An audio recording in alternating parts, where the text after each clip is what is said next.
Salut à tous et bienvenue sur AZ 237. Donald Peterson, un capitaine de l'armée âgé de 51 ans, est rentré chez lui après une période de service et a trouvé sa fille endormie sur le sol de la cuisine. Lorsqu'il a découvert que sa femme, la belle-mère de la fille, l'avait forcé à faire cela, il lui a donné un avant-goût de sa propre médecine. Le capitaine Donald Peterson était impatient de rentrer chez lui. Il avait été absent du pays pendant plus de 8 mois et n'avait pas toujours pu rester en contact avec sa famille. Il avait été déployé 4 fois en Afghanistan jusqu'au retrait permanent des troupes américaines du pays. Donald était un officier décoré et respecté parmi les militaires et ses amis. Il disait toujours que ces hommes en Afghanistan étaient sa deuxième famille. Mais Donald était déjà dans la cinquantaine et, au fil du temps, sa vraie famille lui manquait de plus en plus. Il avait accompli son devoir, mais il n'avait plus la même volonté de s'éloigner de sa femme Margaret, de sa fille Caroline et de ses beaux enfants Alyssa et Henry pendant si longtemps. Lorsqu'il s'était marié pour la deuxième fois, Caroline, sa fille biologique, n'avait que 3 ans, et Margaret avait déjà 2 enfants plus âgés qu'il avait accueillis à bras ouverts chez lui. Durant son dernier séjour en Afghanistan, la communication par téléphone et Internet était très instable. Parfois, il devait se contenter d'un appel vidéo qui ne durait que quelques minutes. Lors de l'un de ces appels, Donald avait mentionné qu'il serait absent jusqu'au retrait des troupes d'Afghanistan. Mais il a été libéré 2 mois plus tôt et est retourné dans son pays, tout heureux. Maintenant, il retournait en Floride, où était sa maison. Il n'arrivait pas à croire qu'il allait revoir ses enfants et sa femme. Il ne leur avait pas dit qu'il reviendrait plus tôt. Il voulait leur faire une surprise, mais il ne savait pas qu'il serait celui qui serait abasourdi. Une fois la voiture garée, Donald ne s'est même pas donné la peine de décharger ses valises. Il était encore tôt, et il s'est dirigé vers la porte d'entrée les larmes aux yeux et un grand sourire sur le visage. Il a appelé ses enfants et sa femme, mais il n'a entendu aucun bruit venant de la maison. « Chérie, c'est moi. Je suis de retour », a-t-il crié en cherchant les clés. N'obtenant aucune réponse, il a regardé le garage et n'a vu que sa voiture. Aurait-il pu sortir ? Eh bien, s'il n'était pas à la maison, ils auraient une grande surprise. Il le trouverait à l'intérieur, en train de regarder la télé sur le canapé avec une bière à ses côtés. Lorsqu'il a finalement réussi à ouvrir la porte principale, il a appelé à nouveau, mais il n'y avait pas de réponse. La maison était étrangement silencieuse. Il a appelé encore une fois, et seulement après quelques secondes, il a entendu une voix faible répondre « Papa.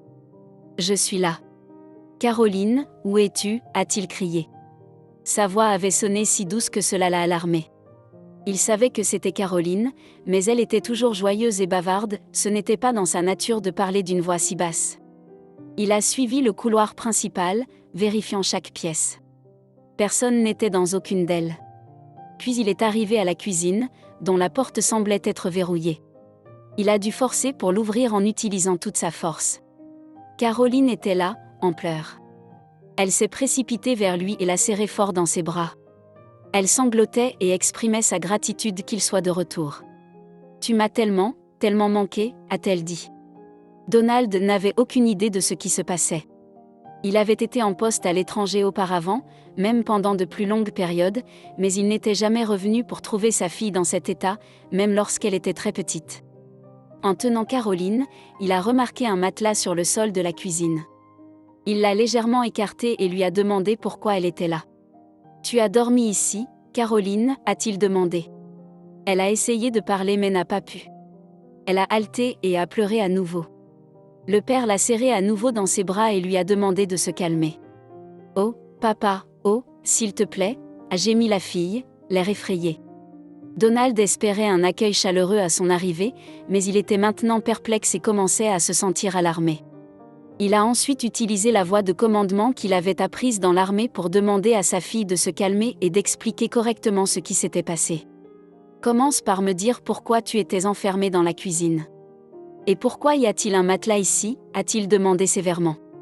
Caroline a sangloté une fois de plus, s'est ressaisie, et a dit « Tu ne vois pas ?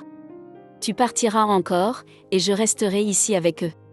Seul. » Donald ne comprenait toujours pas, mais il a serré sa fille dans ses bras et l'a rassurée en disant que son déploiement était terminé, qu'il ne la quitterait plus jamais et qu'il était même rentré plus tôt que prévu. « Mais s'il te plaît, dis-moi ce qui s'est passé » a-t-il insisté, et alors sa fille a commencé à raconter son histoire. Il y a 6 mois, Caroline a partagé que sa demi-sœur, Alyssa, avait commencé à se plaindre de devoir encore partager une chambre avec elle. Lorsque Donald a épousé Margaret, elle et ses 2 enfants ont emménagé dans la maison de Donald. Henry avait sa propre chambre, tandis qu'Alyssa partageait une chambre avec la jeune Caroline. À l'époque, Alyssa était plus jeune et ravie à l'idée d'avoir une petite sœur. Elle aimait l'idée de partager une chambre avec le plus jeune membre de la famille, disant même qu'elle veillerait sur Caroline et la verrait grandir de près. Pendant la majeure partie de leur enfance, les 2 s'entendaient bien, à part les désaccords habituels et naturels de ceux qui vivent sous le même toit et dans la même famille. Ce n'est que pendant l'adolescence d'Alyssa qu'elle a commencé à désirer plus d'intimité et a ressenti que sa jeune sœur dans la même chambre était un obstacle. Parfois, Alyssa prenait ses affaires et se rendait dans la salle de bain, juste pour éviter de partager l'espace avec Caroline. Mais ce qu'elle voulait vraiment, c'était que Caroline parte. Ces dernières années, les plaintes d'Alyssa étaient devenues plus fréquentes et elle était de plus en plus rancunière envers Caroline. Pendant les 2 premiers déploiements de Donald, les 2 filles étaient plus jeunes et il n'y avait pas de bagarre sérieuse concernant la chambre. La 3e fois qu'il est parti, elles étaient plus âgées. Un jour, Alyssa, pensant être seule dans la maison, a décidé de rester dans sa chambre avec son petit ami. 15 minutes plus tard, Caroline est entrée de façon inattendue, surprenant et embarrassant le couple. Caroline ne s'attendait à personne et ne voulait pas s'imposer, alors elle était perdue lorsqu'elle a vu sa sœur et le garçon seuls. « Oh, je suis désolée, Alyssa », a balbutié la jeune sœur, rougissant. « Je ne savais pas qu'il y avait quelqu'un ici, tu ne me l'as pas dit. » Alyssa était furieuse. Elle a affronté Caroline en criant qu'elle devrait frapper avant d'entrer et arrêter d'être un tel rabat-joie. Caroline a répondu qu'elle n'avait aucune idée qu'Alyssa serait dans la maison, et d'ailleurs, la chambre était aussi la sienne et elle avait tout à fait le droit d'y être. Ce soir-là, Alyssa a eu une longue conversation avec Margaret, qui a pris son parti. La femme de Donald a dit à Caroline que, comme elle était la plus jeune, elle devrait faire des concessions. Cela n'a pas bien passé pour Caroline, qui a fait valoir qu'elle y habitait plus longtemps que n'importe qui d'entre eux, car Margaret et ses enfants avaient emménagé dans la maison de Donald après le mariage. Alyssa, cependant, était devenue très proche de sa mère, et Margaret prenait toujours son parti. Mais ce n'est pas juste, se plaignait souvent Caroline. Alyssa n'est pas meilleure que moi. Nous sommes sœurs, non? Les choses ont empiré après l'incident avec le petit ami d'Alyssa. Un soir, Caroline étudiait dans le salon lorsque sa mère lui a dit de déménager dans la chambre pour qu'elle puisse regarder son émission de télévision préférée. Caroline ne pouvait cependant pas aller dans la chambre, car Alyssa était en train de discuter en vidéo avec ses amis. Margaret a alors suggéré que Caroline aille dans la cuisine et utilise la table là-bas. Et quand Caroline s'est plainte qu'elle ne pouvait pas se concentrer avec le bruit du réfrigérateur, du ventilateur de la cuisine et d'autres bruits, sa mère s'est fâchée et a claqué « Alors prends un matelas et dors là ». Et c'est ainsi que cela s'est passé. Caroline a été exilée de sa chambre. Margaret et Alyssa ont uni leurs forces, et la pauvre fille a été contrainte de déménager dans la cuisine, malgré ses protestations.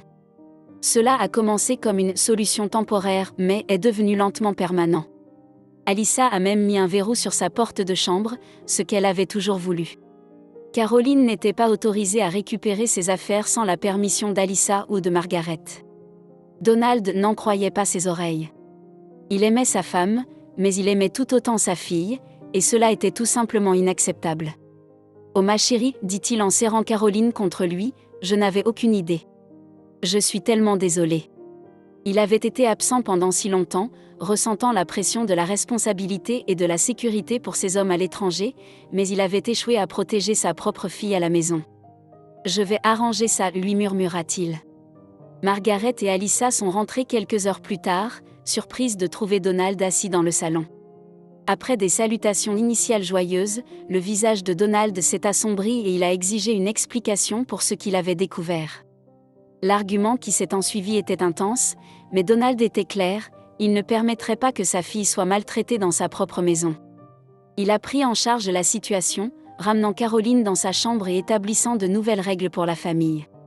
Il a fallu du temps et de nombreuses réunions de famille pour que la maison retrouve un nouvel équilibre et une nouvelle harmonie, mais Donald était déterminé à ce que tout le monde soit traité de manière équitable et avec amour.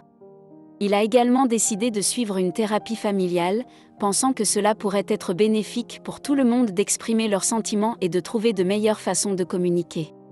Ce n'était pas facile, mais avec de l'effort, de la compréhension et du temps, la famille Peterson a trouvé un moyen de guérir et de se renforcer ensemble. En criant, elle retira les vêtements de sa sœur et les objets qui étaient dans la chambre et les jeta dans le couloir. Le bruit attira l'attention de Margaret, qui monta les escaliers en courant. « Alyssa me chasse de ma propre chambre. »« Margaret, aide-moi, s'il te plaît, » supplia la fille. Mais Margaret regarda simplement sa fille légitime et dit « Je ne m'impliquerai pas dans des problèmes entre vous deux. Vous êtes toutes les deux assez grandes pour régler ça vous-même. » À l'entente de cela, la déception inonda le visage de Caroline pendant qu'Alyssa riait. Elle était cruelle et en profitait. Caroline supplia Margaret d'ouvrir la chambre d'Henri et de la laisser y rester, mais la belle-mère répondit qu'elle ne discuterait pas avec son fils et que, même si elle pouvait la laisser entrer, elle n'avait pas la clé. Caroline n'avait d'autre choix que d'essayer de dormir sur le canapé pendant les semaines suivantes, développant d'insupportables douleurs dorsales. Plusieurs fois elle pensa à raconter à son père ce qui se passait, mais Margaret l'arrêta en disant que Donald était en mission dans un pays étranger, avec 1000 tâches et dangers autour de lui. « Penses-tu vraiment qu'il soit juste d'inquiéter ton père avec de telles futilités pendant que sa vie est en jeu ?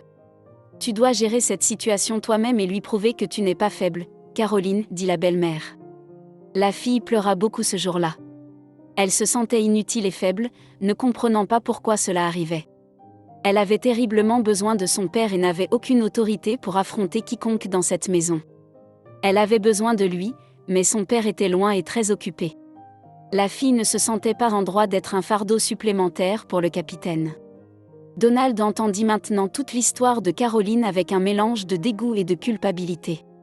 Quand il avait épousé Margaret et avait commencé à vivre avec Alyssa et Henri, il les avait toujours traités comme s'ils étaient ses propres enfants. Donald était un capitaine de l'armée, il était strict, certes, mais il était fidèle aux personnes qu'il aimait. Il savait que des disputes pourraient survenir entre les filles, mais il n'imaginait pas qu'elles avaient atteint ce point. Et il ne comprenait pas comment sa femme n'avait rien fait pour remédier à la situation en son absence. Il se sentait coupable de ne pas avoir vu tout cela juste sous ses yeux. « Et où sont Margaret et les autres maintenant ?» demanda-t-il enfin à Caroline. La fille répondit qu'ils étaient partis 4 jours plus tôt pour célébrer l'anniversaire d'Alyssa à la plage, où ils allaient retrouver Henri. Mais cela n'était que pour leur famille, après tout, l'ex-mari de Margaret, le père d'Alyssa, serait également là. Et donc, Caroline dormait dans la cuisine. « Margaret m'a laissée ici, enfermée. Il y a quelques snacks à manger et ce qu'il reste dans le frigo. Elle a dit qu'elle m'enfermerait pour que je ne fouille pas dans les affaires d'Alyssa ou n'essaie pas de récupérer ma chambre. » J'ai crié, mais personne n'est venu. Notre téléphone a sonné dans le salon, mais je ne pouvais pas sortir pour y répondre, finit la jeune fille, libérant à nouveau toutes ses larmes. Puis ils entendirent quelqu'un appeler depuis la porte du salon. Donald y alla pour voir qui c'était, et une femme dans la cinquantaine se tenait de l'autre côté. « Chérie, c'est moi, Fiona », se présenta-t-elle. Donald ne savait pas qui était Fiona, mais Caroline dit qu'elle était une voisine qui avait emménagé dans la rue il y a 4 mois. Fiona était très gentille et serviable. Elle avait rencontré Margaret et trouvait très étrange que la plus jeune de la maison dorme sur le canapé. Depuis lors, chaque fois qu'elle passait devant la maison ou rencontrait Caroline, elle demandait si tout allait bien et si elle avait besoin de quelque chose. Donald ouvrit alors la porte et se présenta comme le mari de Margaret et le père de Caroline. La femme avait une assiette couverte dans les mains. « Bonjour. Je suis Fiona, votre nouvelle voisine. Ça fait un moment que je n'ai pas vu de voiture dans l'allée, mais j'ai entendu du bruit. J'ai essayé d'appeler, mais personne n'a répondu. Maintenant que j'ai vu une voiture ici, j'ai décidé d'apporter cette nourriture à Caroline. Est-elle là ? » Donald comprit alors que les intentions de la femme étaient bonnes et la laissa entrer. En voyant Caroline tout ébouriffée, avec les yeux rouges à force de tant pleurer, et ayant l'air frêle et faible, elle courut pour prendre la jeune fille dans ses bras, demandant ce qui s'était passé. Le père et la fille lui racontèrent tout. Fiona dit qu'elle avait pensé à appeler les services sociaux plusieurs fois parce qu'elle savait que quelque chose se passait, mais elle avait peur de s'impliquer sans être sûre et d'aggraver les choses. Après tout, la jeune fille ne lui avait jamais rien dit. Pendant qu'il parlait, Caroline mangea ce que sa voisine lui avait apporté. C'était la première fois en plusieurs jours qu'elle savourait vraiment un repas. Donald remercia Fiona pour son inquiétude et lui assura que tout serait désormais réglé. Dès que la femme partit, il commença à réfléchir à ce qu'il allait faire avec Margaret et ses enfants. 2 jours plus tard, Margaret rentra à la maison avec Alyssa et Henry. Une fois arrivés, ils ne purent pas garer la voiture dans le garage. Il y avait 3 matelas dans la cour avant, y compris celui du couple. Éparpillés autour de l'entrée se trouvaient plusieurs objets et vêtements appartenant à Margaret et à ses enfants. En voyant cela, ils furent choqués. Henry avait l'air ahuri, Alyssa se couvrit la bouche, et Margaret était furieuse, supposant que c'était l'œuvre de sa belle-fille. Cette idiote a dû s'échapper et faire tout ça. « Caroline, tu vas payer pour ça !» cria la femme en entrant dans la maison. Lorsqu'elle ouvrit la porte, ce n'était pas la jeune fille qui l'attendait, mais son mari. Il était assis tranquillement sur le canapé, la télévision allumée et une bière à la main. « Bonjour Margaret. Vous êtes enfin arrivée. Vous avez aimé le rangement que j'ai fait dans la maison, dit-il, sans élever la voix, mais avec une expression sévère sur son visage. La femme ne s'attendait pas à le voir là et voulait savoir quand il était arrivé. J'ai été libérée plus tôt de ma mission et j'ai décidé de surprendre ma famille. Mais quand je suis arrivée, je pense que c'est vous qui m'avez laissé une surprise, n'est-ce pas? Et pas très agréable, dit-il. Margaret sentit son cœur s'accélérer. Elle voulait essayer de parler, mais elle ne trouvait pas les mots, alors Donald Peterson l'interrompit. « Je sais déjà tout ce qui s'est passé ici pendant mon absence. Vous n'avez rien de plus à expliquer. Je suis très déçue, Margaret. De vous, d'Alyssa et de Henry. » La femme sentit un frisson lui parcourir l'échine. Donald poursuivit, « J'ai déjà appelé mon avocat, nous allons divorcer. Vous et vos enfants devez partir. Toutes vos affaires sont dans la cour avant. S'il manque quelque chose, il vous sera envoyé. Caroline et moi allons déménager, alors ne cherchez même pas à nous retrouver. Je veux que vous sortiez de nos vies pour toujours. » Margaret essaya de se défendre en disant que Caroline mentait, mais Donald ne voulait rien entendre. Alyssa pleura et voulut savoir où elle irait vivre, car elle n'avait nulle part où aller. L'ex-mari de Margaret ne pouvait pas les accepter. Donald répondit que ce n'était pas son problème. Si Caroline a réussi à survivre tout ce temps avec vos cruautés et abandons, je suis sûr que vous le pouvez aussi. Au revoir, Margaret, conclut-il, en sortant par la porte et en emmenant sa fille, qui était déjà prête avec ses sacs, vers leur nouveau domicile. Après cela, le capitaine Donald Peterson démissionna de l'armée. Il ne pouvait pas se pardonner le traumatisme qu'il avait involontairement causé à sa fille, alors il décida d'ouvrir une fondation pour les enfants victimes de mauvais traitements et d'abus. Avec Caroline à ses côtés, ils parcoururent le pays, donnant des conférences et encourageant les jeunes à signaler tout type d'abus qu'ils subissaient. Tous deux devinrent nationalement connus et reçurent divers prix pour leur travail humanitaire. Donald était toujours attentif à souligner l'importance d'une bonne communication entre les parents et les enfants, et de toujours les croire et les soutenir. Même si parfois les parents font des erreurs, comme il l'avait fait, il est important de les rectifier et de ne pas fermer les yeux sur les problèmes. Et ainsi, il tenta de sauver des milliers d'enfants de vivre le cauchemar que Caroline avait traversé dans sa propre maison. Quant à Margaret, Alyssa et Henry, personne ne sait ce qui leur est arrivé. Certains disent qu'ils ont dû vendre la maison et déménager dans une autre ville, tandis que d'autres prétendent qu'ils sont allés vivre chez l'ex-mari de Margaret. Quel que soit leur sort, une chose est sûre, ils ont récolté ce qu'ils avaient semé. Malgré les moments terribles que Caroline a vécus, elle a appris l'importance de la résilience, du soutien et de la vraie valeur de la famille. Elle est devenue une femme plus forte et plus éclairée, dédiant sa vie au bien-être de ceux qui étaient autrefois dans sa situation. Quelle est votre opinion au sujet de cette histoire? Dites-le nous dans les commentaires. Merci d'avoir regardé la vidéo. Surtout n'oubliez pas de cliquer sur le bouton j'aime et partager autour de vous. À très bientôt sur AZ237.